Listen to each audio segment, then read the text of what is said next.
सबसे पहले तो बहुत बहुत धन्यवाद कि आप सबने मेरे कहने पर अपने इतने अनमोल वक्तव्य हम सबको प्रदान किए।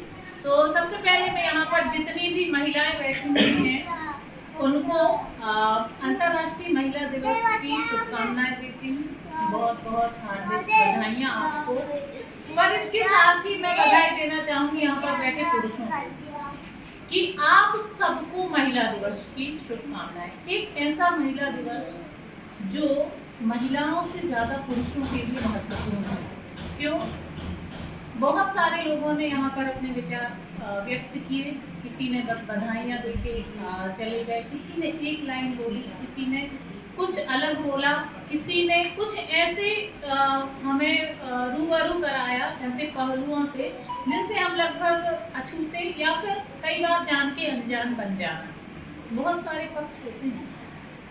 कई बार एक उस बिल्ली की तरह हम रिएक्ट करते हैं कि हमें कुछ नहीं दिखाई दे रहा, आँख बंद कर, आँख बंद कर लेती ना बिल्ली, हमें कुछ नहीं दिख रहा, हमें ना कोई देख रहा है, हमें कोई नहीं देख रहा, पर देख सब रहे हैं उसको, पर ये वो खुद अपने साथ करती। इसी तरह से कुछ पक्ष हमारे सामने आए।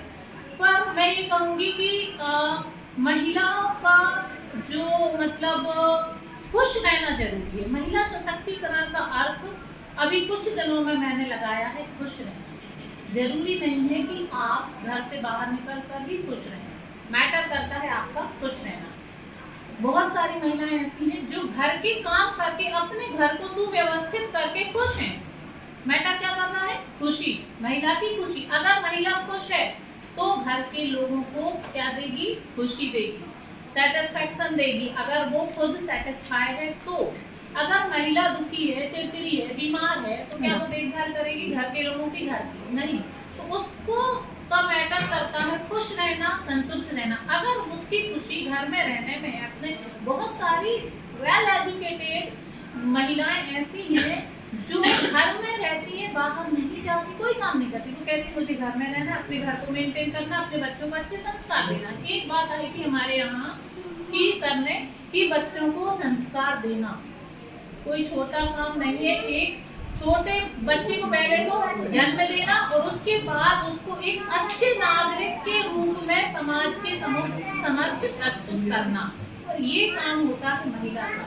और अगर एक हर महिला, हर माँ अपने इस किरदार को बखूबी निभाए, अपने बच्चे को बहुत अच्छे संस्कार दे और एक अच्छा नागरिक बनाए, तो समाज सेवा की आवश्यकता नहीं पड़ेगी। समाज सेवा की आवश्यकता, समाज सुधार की आवश्यकता इसलिए है क्योंकि जो व्यक्ति है उसकी मानसिकता सही दिशा में नहीं जाके डेवलप नहीं हो रही है, वो नकारात्मक है। अपराध की ओर प्रवृत्ति क्यों हो जाती है लोगों की? क्यों? क्योंकि उनको सही संस्कार नहीं मिले, यहाँ से उनका मानसिक विकास सही तरीके से नहीं हुआ, और उसका श्रेय जो है वो एक माँ को जाता है। इससे मैं बिल्कुल अग्री करती हूँ। एक माँ को अपने बच्चे को बहुत अच्छे संस्कार देकर एक अच्छा इंसान बनाना सबसे पहला कर्तव्य है उसका।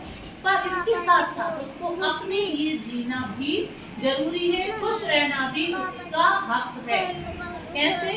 वो खुद तय करेगी, दूसरा तय नहीं करेगा, और कोई तय नहीं करेगा कि आप किसमें खुश रहेंगे। वो खुद तय करेगी। अगर उसको घर में रह के घर के काम करने में खुशी है, वो खुश रहे, बेशक वो बिल्कुल ना कुछ करे।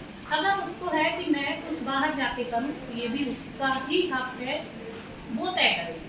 बस मेरा इतना कहना है कि तय उसको करना है कि उसको क्या करना है। और दूसरी चीज एक बात और है कि मर्यादा, तो मर्यादा वाकई में आप कोई भी ऐसा काम नहीं है जो आप मर्यादा के साथ ना कर सकते। मुझे बताइए ऐसा कौन सा काम है? अगर ऐसा काम है तो फिर वो सही नहीं है। अगर आपको अमर्यादित आचरण करना पड़ रहा है किसी भी महिला को, तो वो काम सही नहीं है। तो सही नहीं है तो फिर वो तो देखिए, चाहे वो महिला हो चाहे पुरुष, सबके लिए मापदंड देखें। सही गलत मतलब गलत। और कोई भी काम ऐसा क्षेत्र ऐसा है नहीं जहाँ महिलाएं अपने मर्यादा के साथ उस काम को ना कर सके। तो मर्यादा तो जरूरी है ही। लज्जा, लाज एक महिला का कहना है। उसके साथ वो हर वो काम कर सकती है, अपनी हर क्षमता का उपयोग कर सकती है। तो एक ये चीज आई थी। दूसरी